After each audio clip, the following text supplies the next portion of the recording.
নমস্কার বন্ধুরা, জয়ন্তী রান্নাঘরে আপনাদের স্বাগত জানাই।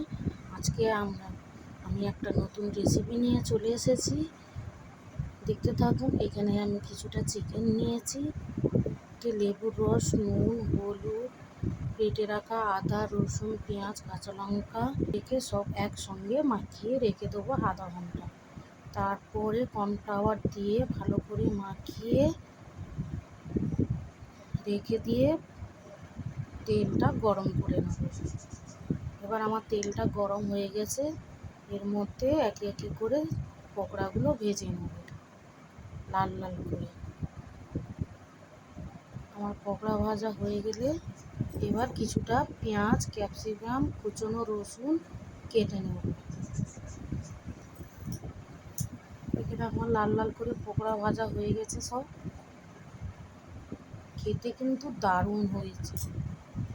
সবসময় বোনলেস চিকেন যে খেতেই হবে তার কোনো মানে নেই।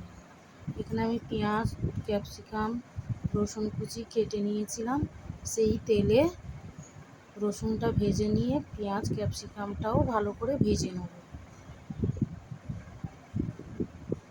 ভালো করে ভাজা হয়ে গেছে, এবারে চিকেনটা দিয়ে সামান্য নুন, চিনি, লঙ্কার গুঁড়ো, টমেটো সস দিয়ে ভালো করে শুকনো শুকনো ড্রাই চিলি চিকেন বানিয়ে নেব। তার মধ্যে একটু সয়া সসও দিয়েছি।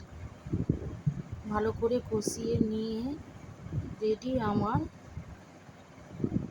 Dry chilli chicken. ভিডিওটা ভালো লাগলে একটা লাইক করে